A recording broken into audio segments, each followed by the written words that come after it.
Bonjour et bienvenue sur ma chaîne. Aujourd'hui, on va regarder une partie jouée par le grand Nimzovic contre un adversaire qui s'appelle Pritzel à Copenhague en 1922 et qui illustre assez parfaitement la colonne ouverte. Donc, le principe d'une colonne ouverte, tac, je vais vous montrer. Donc ça, c'est une colonne qui est fermée. Ça, c'est une colonne ouverte. Donc ça veut dire qu'il n'y a pas de pion dessus. Il n'y a plus de pion dessus, c'est une colonne ouverte. Et s'il y a un pion sur la colonne, mais qu'il n'y a pas d'autre pion, on appelle ça juste une colonne semi-ouverte, donc à moitié ouverte, parce qu'il y a un pion sur les deux. Mais aujourd'hui, on va s'intéresser à l'exploitation d'une colonne ouverte, c'est-à-dire comme ça, sans pion. Et donc plus particulièrement, comment exploiter la colonne ouverte, comment gagner avec et comment empêcher son adversaire de l'exploiter. Alors, on va donc voir ça avec une partie qui illustre assez parfaitement ce thème, joué par Nimzovic, comme je l'ai dit. Alors, on y va tout de suite, D4. Nimzovic a les blancs, G6, E4, fou G7, G7, C3. Ça a l'air d'être une pique pour l'instant, je passe assez vite sur les coups d'ouverture. Fou E2, petit roc, dame D2, avec le plan typique d'amener le fou en H6. E5 est joué, et là, D prend E5. Bon, oups, excusez-moi. D prend E5. En5 qui ouvre la colonne. Donc, c'est pas forcément objectivement le meilleur coup, mais D prend E5, ça va permettre d'amener la colonne ouverte dans la partie. Et les blancs jouent donc petit roc. On voit déjà que les blancs dominent la colonne ouverte, ils menacent déjà dame prend D8. Et donc ils proposent l'échange des dames, que les noirs acceptent. Et à partir de là, les blancs, ils ont un contrôle total sur la colonne. Mais alors, est-ce que c'est vraiment un avantage ou est-ce que c'est juste décoratif? Et bien ça, on va le voir. Le prochain coup des noirs, c'est C6. C'est une erreur. Alors, on va se mettre côté noir et on va voir pourquoi est-ce que c'est une erreur. Alors, quand C6 est joué,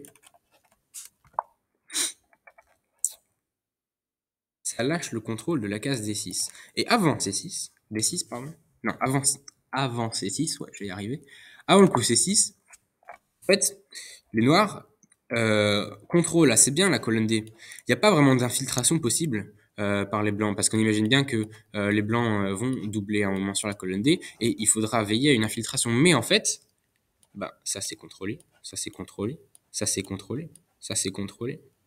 Le fou E6, il va rajouter un contrôle sur case blanche, et évidemment la huitième rangée est contrôlée. Donc en fait, une fois que les blancs auront doublé leur tour, il n'y a pas vraiment d'avantage à en tirer. Alors certes, c'est très agréable pour les noirs. On va voir une variante que Nimzovic propose, donc pas C6 du coup, mais par exemple cavalier C6. H3 pour éviter cavalier G4, je passe vite, mais H3, fou E6. Voilà, les noirs se développent tranquillement. Et ça, c'est pour protéger A7. Et on arrive dans cette situation où les blancs ont la colonne. Mais en fait, tout est contrôlé. Donc, ils ne peuvent rien faire.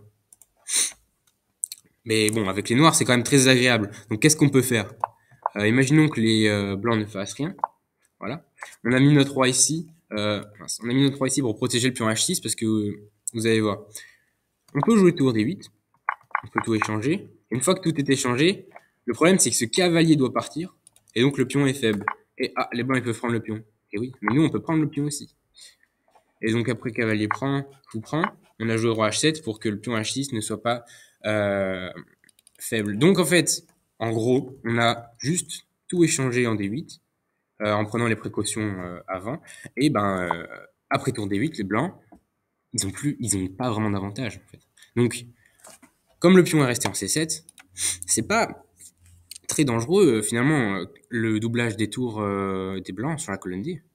Et un autre plan aussi ça consiste à jouer tour C8, après roi F8, roi E8 et tour D8 pour, une fois que tout est échangé en D8, prendre avec le roi, je vais vous le montrer.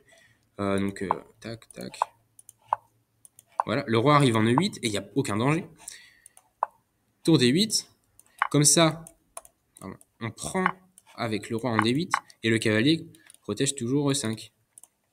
Comme ça, on n'a pas de problème. Donc en fait, ce qu'il faut retenir, c'est que si toutes les cases sont contrôlées, sur la colonne, eh ben, il n'y a pas d'infiltration possible. Et tant qu'il n'y a pas d'infiltration possible, les noirs, ils peuvent se permettre d'effectuer des plans très très très lents, comme roi F8, roi E8, tour C8 et tour D8, parce qu'en fait, les blancs, ils peuvent rien faire.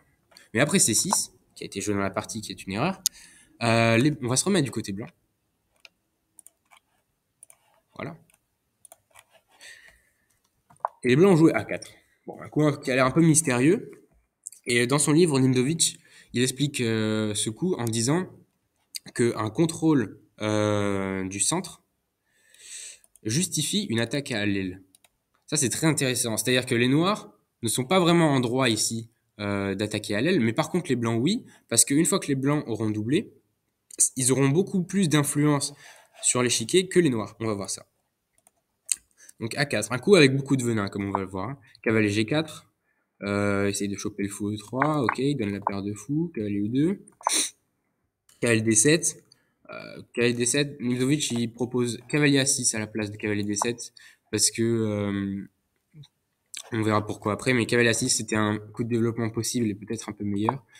Ok, cavalier D7 est joué, tour D1, attaque D7, cavalier B6, et ben on comprend que le cavalier devait bouger et qu'en B6 il va se prendre à 5. Hein, c'est bon, B3, voilà, tranquille, il prend le temps. B3 pour éviter de se prendre du cavalier C4.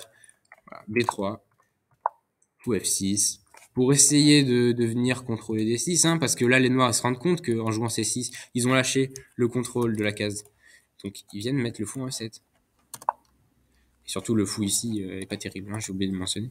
Ok, F3, fou E6, A5, voilà, ça vient, ça arrive.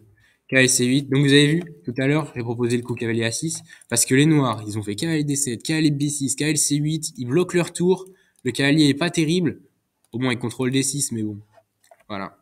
Les noirs, ils sont très resserrés. Hein.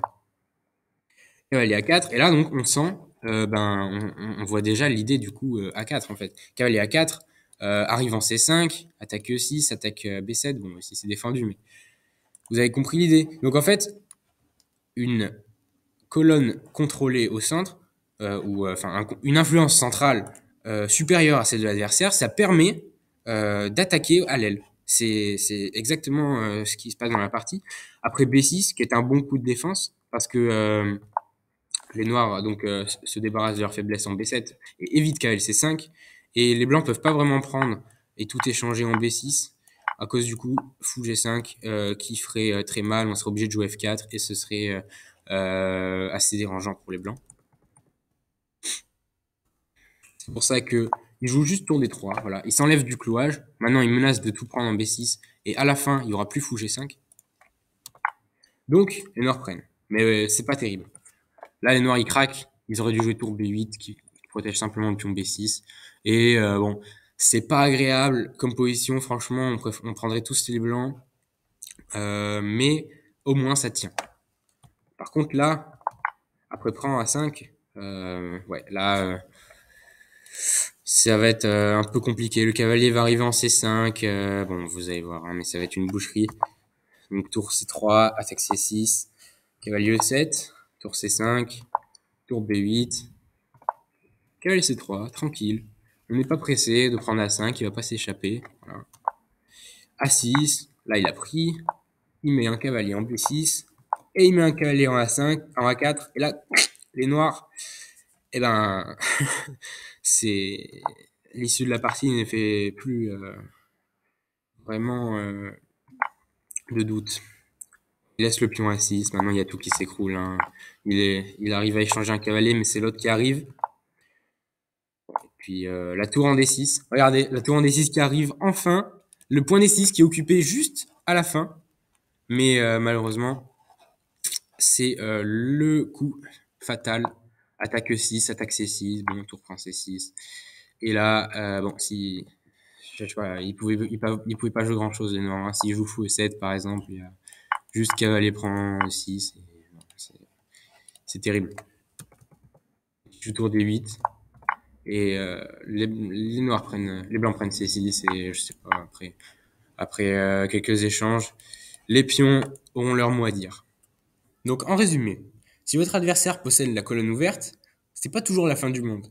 Vérifiez s'il peut l'exploiter ou non et agissez en conséquence. Il se peut que la possession d'une colonne ne soit qu'un avantage visuel, comme c'était le cas dans la variante avec, après tour prendre D2 cavalier C6. On voit ici que les blancs ne peuvent pas exploiter leur avantage, hein. Vous voyez, tout à l'heure, juste le plan de tour C8, et au final, bon, même s'ils faisaient pas des coups débiles, les blancs peuvent rien faire en fait, hein. Et pourtant, les noirs si. Et tout simplement parce qu'il n'y a pas de case de pénétration dans le camp. Dans le camp. Oh là, je peux arriver. Parce qu'il n'y a pas de case de pénétration dans le camp noir. Donc finalement, la colonne ouverte, c'est bien. Si on peut pénétrer, c'est une bonne chose, mais sinon, si vous êtes côté noir, là par exemple, bah en fait, c'est pas dangereux. Et il faut bien réfléchir à ça quand votre adversaire menace de prendre une colonne ouverte, ou alors la prend dans une vraie partie.